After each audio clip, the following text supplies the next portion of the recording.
Bangkit dan percayalah. Shalom jemaat yang dikasih Tuhan, kembali kita berjumpa lagi di dalam Daily Devotion hari ini. Dan renungan hari ini terambil dari 2 Korintus 9 ayatnya yang ke-6 sampai dengan 15. Dan saya memberikan judul buat renungan hari ini, benih dan roti.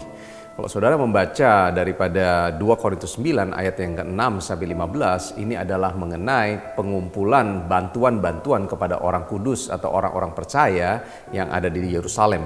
Ini adalah perkataan atau tulisan daripada Rasul Paulus kepada jemaat yang ada di Korintus supaya mereka bisa mengumpulkan bantuan pada saat itu untuk orang-orang percaya yang ada di Yerusalem. Nah, Paulus memberikan analogi, saudara, bagus sekali, ada roti dan ada benih katanya. Roti tentunya kita tahu roti itu untuk kita konsumsi dan untuk kita makan supaya kita bisa bertumbuh hidup.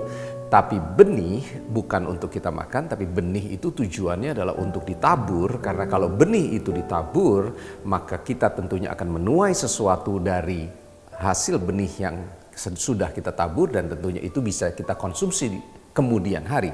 Tapi benih dan roti tentunya ini dua hal yang sangat berbeda. Nah, hari ini saya akan berbicara tentang dua kebenaran yang kita bisa pelajari sebagai renungan kita hari ini. Yang pertama adalah Tuhan ingin menjawab kebutuhan orang lain melalui hidup saudara dan saya. God wants to provide through you and me for others. Jadi ini yang penting untuk kita pelajari. Nah, paradigma yang salah adalah yang pertama, saya masih ada di dalam kekurangan. Ketika saudara percaya bahwa di dalam hidup saudara dan saya dipercayakan dua hal, ada benih dan roti, banyak orang bilang, saya nggak punya benih. Semua yang saya punya ini hanya cukup untuk saya konsumsi sendiri. Yang saya punya adalah roti saja. Nah, paradigma yang salah, kalau kita mau dipakai Tuhan untuk bisa menjadi berkat atau jawaban buat orang lain, maka kita harus memiliki paradigma yang benar tentang benih dan roti. Di dalam hidup saudara dan saya tetap pasti ada yang namanya benih untuk saudara tabur. Nah, yang paling penting adalah supaya kita bisa tanya sama Tuhan dengan semua apa yang kita miliki hari ini, yang mana yang merupakan roti untuk saudara dan mungkin keluarga saudara harus bisa untuk dikonsumsi, tapi yang mana yang merupakan benih, karena benih tidak boleh dikonsumsi, benih harus ditaburkan kembali.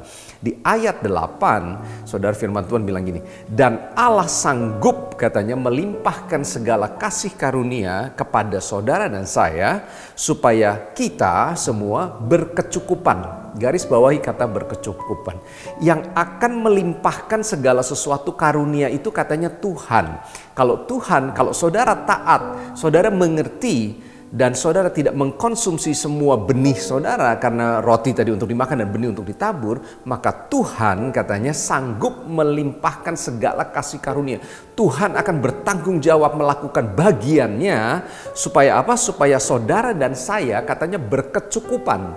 Banyak orang berusaha untuk menolong dirinya sendiri. Kalau saya taburkan ini, maka saya akan kekurangan. Mereka selalu berpikir bahwa mereka bisa mencukupkan diri mereka dengan apa yang mereka lakukan. Tapi firman Tuhan mengajar hari ini, ketika Tuhan mau memakai hidup kita, di tengah semua apapun yang saudara alami hari ini untuk menjadi berkat, maka saudara harus percaya bahwa Tuhan sanggup untuk memberikan karunia dan Tuhan yang sanggup untuk mencukupkan kita. Bahkan firman Tuhan bilang begini, dan malah berkelebihan di dalam berbagai kebajikan. Ketika saudara menaburkan benih itu, saudara taat, maka Tuhan katanya akan memperlengkapi saudara untuk saudara terus melakukan perbuatan-perbuatan baik atau yang namanya good works. Di ayat 10 firman Tuhan bilang begini, perhatikan.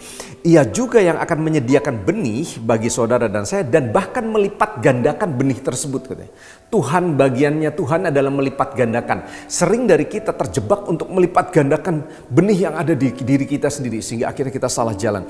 Kalau Tuhan yang melipat gandakan, maka Tuhan juga akan menumbuhkan dan kita akan diperkaya dalam segala macam kemurahan hati katanya.